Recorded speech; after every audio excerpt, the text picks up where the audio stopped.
What is going on, everybody? How are you doing? Welcome back to the Tuesday night edition of Mr. Eric Reads. I hope that you've had a wonderful day, albeit probably a wet and rainy day, because it was rainy everywhere I went. Because I had to go to the store today using proper safety precautions, of course, because I was running low on some books. And I thought, you know what?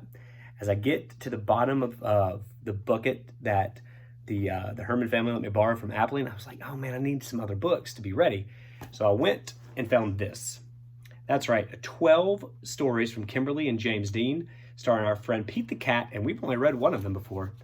And so tonight, we're going to start this book, and it's Pete the Cat and the Bedtime Blues here on Mr. Eric Reads. Pete and the gang are at the beach. They've had a groovy time in the surf and sand, but now the sun is starting to set. Pete is bummed out. He doesn't want the fun to end, but what can he do? I mean, they can't surf in the dark.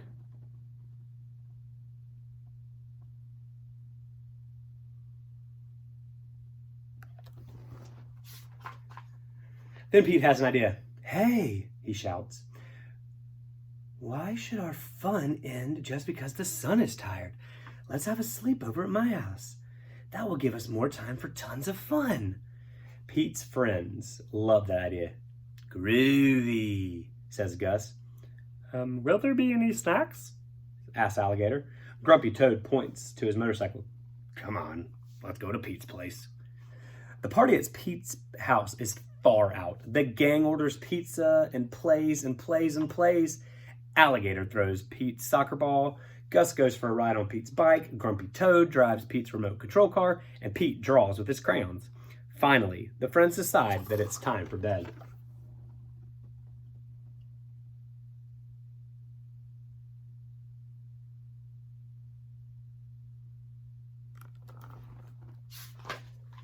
The gang rolls out their sleeping bags and puts on their pajamas. Good night, Gus, Pete says, turning off the light. Good night, Alligator. Good night, Grumpy Toad. Good night, Pete, his friends call out.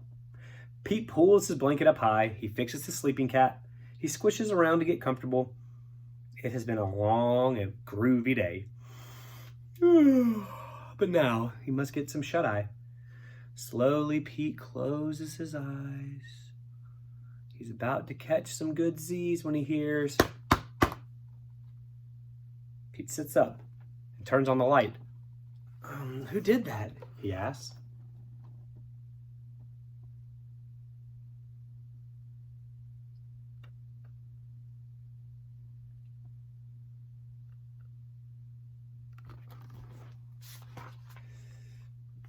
It was me, Grumpy Toad says. I'm not tired. I don't want to go to bed. I want to clap my hands instead. Pete covers his head. Let's clap tomorrow, he says. Right now, this cool cat needs to go to bed. Pete turns off the light. And again, he says, good night, Gus. Good night, Alligator. Good night, Grumpy Toad. It's time to sleep. Good night, Pete, his friends call. So now Pete fluffs up his pillow. He pulls his blanket down, and then he closes his eyes. Pete is about to catch some good Z's when he hears another noise. Rat-a-tat, rat-a-tat. Pete turns on the light again. Who did that? He asks.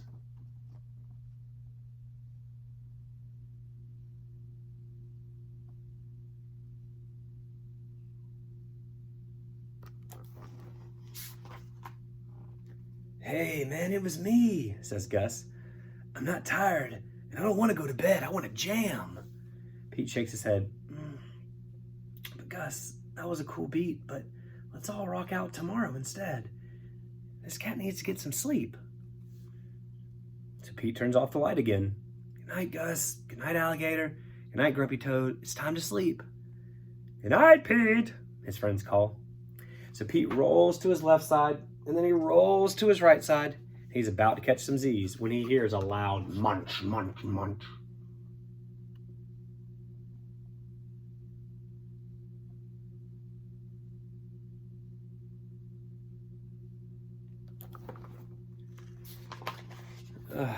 Pete knows that sound. He is sure it is Alligator, because he is always up for eating. Pete turns on the light, and sure enough, Alligator is munching on a piece of pizza. Pete sighs. What can he do? All that clapping, rat-tat-tatting, and munching are giving him the bedtime blues. But then, Pete has an idea.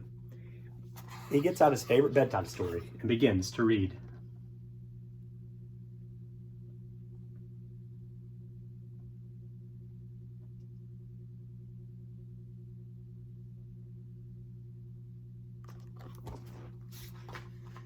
As he reads, Pete notices that the room is quiet.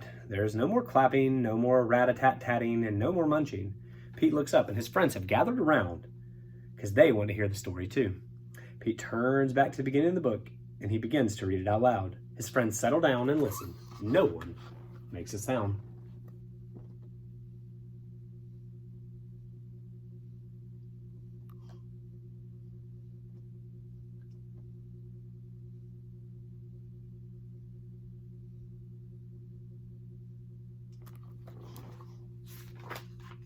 Pete yawns as he turns the last page of the book.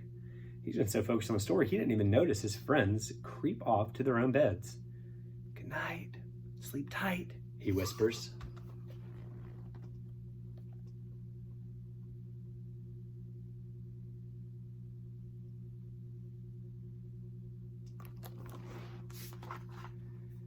So, Pete puts his book down, he turns off the light, and he closes his eyes. Soon, Pete is also fast asleep. Dreams of another groovy day of surfing fill his head as the cool cat finally catches some good Z's. The end. That again was the first of our 5-minute Pete the Cat's bedtime stories. Pete the Cat and the Bedtime Blues here on Mr. Eric Reads. Come back again tomorrow. We'll dive into another Pete the Cat story. Hope you guys are staying safe. Please continue to wash your hands and practice kindness in everything you do today, whether that's with your siblings, your mom and dad, your grandma, your aunts, your uncles, your friends, the cashier at McDonald's, the cashier at Target. Wherever you go, be kind. Practice it. Makes the world a difference. You guys take care. See you around.